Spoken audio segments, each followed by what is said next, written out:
কি হ'ব মস্ত ভোক লাগছে কিবা যদি এটা খাবার উপায়ও পালো হয় ভাল হল হয় লকডাউন বুলি সব মানুহ ঘৰতে সোমাই থাকে মন্দিৰতো কোনো নাহে ৰাস্তাই দি কোনোবা গেলিও পইচা খুজি 2 টকা দোকানত খাবাই পালো হয় পেটটো একদম অশান্তি কৰিছে শান্তি অলপমান কৰিব পাৰিলো হয় কিবা খাব পাৰি খাবলে একো নাই ৰাস্তাই দি মানুহ দুটা গেলিও ভাল হল ভোক লাগছি হয় দে ভাই ঠিকেই কৈছ তই ইয়াতে লকডাউন বুলি কোনো এজনো বাহিৰলৈ ওলোৱা নাই আমাক দুখীয়াক দুখ দিয়ে জন্ম দিছে ভগৱানে ইমান দিন ফুটপাথত পৰি থাকিম মন্দিৰৰ দৰে 1 টকা 2 টকা পালেও ভাল আছিলে পেটৰ ভোক কমাব পাৰিলো বহুত ভোক লাগিছে কিবা অলপ খাব পালে এজন মানুহো যোৱা নাই ইয়াত উপানি আৰু মন্দিৰতো যাব নোৱাৰো মন্দিৰত বন্ধ তই ঠিকেই কৈছ দে ভাই আমাৰ দৰে আৰু কি কৰিবি ইয়াতে বহি বহি কিমান দিন খাবি মা দেউতাহঁতো কামলৈ যাব নোৱাৰা হৈছে ইয়াতে বহি কিমান দিন খাবি কিবা অলপমান খোৱা হ'লে ইয়াতে কিছুমান পেটৰ ভোক কমাব পাৰিলোহেঁতেন কোনোবা আহিলে ভাল আছিল মন্দিৰতো যাব নোৱাৰো মন্দিৰো বন্ধ এতিয়া আমাৰ পেটৰ কাৰণে কিবা চিন্তা কৰিব লাগে ৰাস্তাৰেও মানুহ এজন যোৱা নাই মস্ত ভোক লাগছে অলপমান খাব পাৰি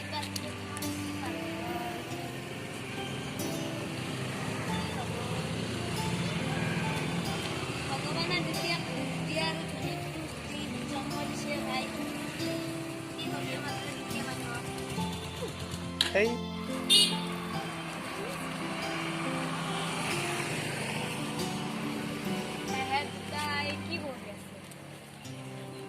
ভাইটি তহঁত দুটাই কেনেকে বহি আছা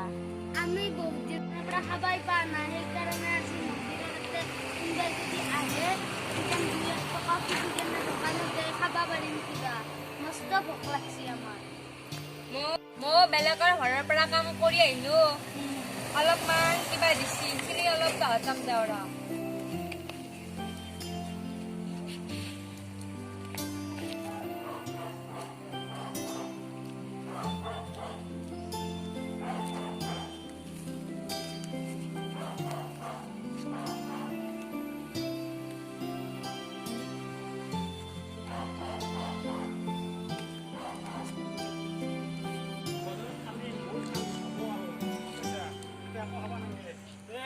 মন্দিৰ দেখান একবাৰ যাওঁ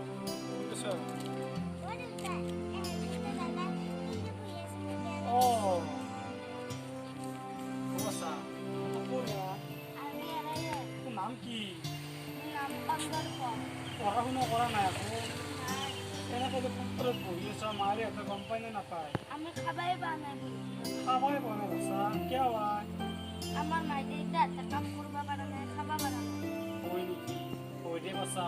বহুত বেয়া আছিল গম পাইছা না এই লকডাউন চকডাউন দি কিনে আমাৰ দুখীয়াগিলাখনৰ বহুত বেয়া আছিল আৰু ধনীগিলাৰ কিবা অলপ পইচা আছে সিহঁতে খাব লৈছোঁ এই তহঁতে দেখিছ না ফুটপাথত কৰিছ পৰিলে বস্তু খুজি আছা বেলেগৰ হয় না এতিয়াতো কোনো একো নাভাবে ভাবো নেকি কোনো একো নাভাবে তো দেখি মোৰ বহুত বেয়া লাগছিল আৰু এটা আছে দেখোন তোৰ নাম কি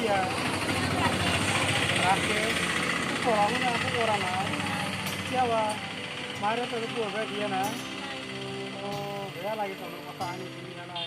বহুত আচলি দেখাত মোৰ বহুত দুখ লাগছে কি হ'ব একো ভাবিয়ে তাত নাপোৱা আছোঁ এই পৃথিৱীখন এনে এটা শূন্য পৰিণত কৰিছে সৰু মানুহ যাব নোৱাৰা হৈছে গম পাইছা না এই মন্দিৰটোৰ কাৰণে যাব আছিলোঁ মন্দিৰটো তালা মাৰা তহঁতে এনেকৈ ফুটপাথত পৰি আছ তাকে দেখি মোৰ বহুত বেয়া লাগছিল এই মোক সৰু পিঠিও ক'লা চাচোন দেউতা চাওঁ সেই ৰাধা দুজন মানে কেনেকৈ বহি আছে তাকে দেখি মই বহুত অলপ অলপ চিন্তা কৰিছোঁ এতিয়া বল তহঁতে মোৰ ঘৰত থাকি মোৰ ঘৰত কাম কৰিবি এনেকৈ ফুটপাথত থাকি তহঁতে থাকিব নালাগে বহুত দুখত থাকিব লাগিব তহঁতে মোৰ ঘৰত কিবাকৈ খাই খেলা পেটটো পুজা কৰি থাকিব পাৰি তহঁতে মোৰ ঘৰতে যাবি বাচা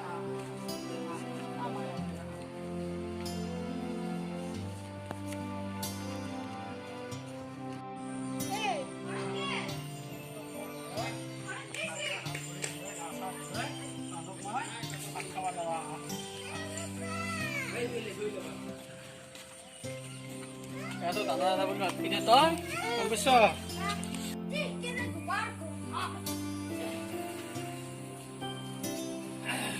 মোৰ ঘৰ পাছলৈ গম পাইছ তহঁতে হাত ভৰি হাত ধুই অলপ ভাত খা itu ঘৰ এইটো মোৰ ঘৰ সাবিত্ৰী oh সাবিত্ৰী এই দুটা চলি মোৰ ফুটটো পানিলো গম পাইছ ইয়াতে বহুত মুখত আছিল মোৰ দেখা পাই বহুত বেয়া লাগছে গম পাইছ না সেইকাৰণে ভাবিছোঁ নহ'লে যাওঁ আমাৰ ঘৰতে অলপ কাম কাজ কৰিব পাৰবি আজিতো হ'লেও তহঁতৰ বিপদ হ'ব সেইকাৰণে সিহঁতক মই লৈ আহিলোঁ আপনি কোৰ কি এগুলা চলি আনছি দুখীয়া ঘৰত চলি অলপমান ভাল হ'লে ভাল হয় আমাৰ মানুহটোৰ লগতো লগ হৈ থাকিব পাৰিব গম পাইছ সেইকাৰণে সিহঁতক মই আনি খেলা হ'লো আৰু যাওঁ তাতে ফুটপাথত পৰি আছে পইচা খুজি আছে মন্দিৰটো আমাৰ ওচৰৰ মন্দিৰত পৰি আছে পইচা খুজি আছে মই দেখা পাই বেয়া লাগি মাইনাও ক'লা আছোঁ সেই দুটা চলি এনেকৈ থাকিলে বেয়া দেখা হৈছে সেইকাৰণে মানুহক লৈ আহিলোঁ তহঁতে হাত ভৰি ধুই দে আমাৰ ঘৰে দেখা গৰু আমাৰ মাইনেৰ লগে তো লোক এটা হাত ভৰি ধুই দিলে যা হাত পিছফালে পানী আছে যা ঘৰত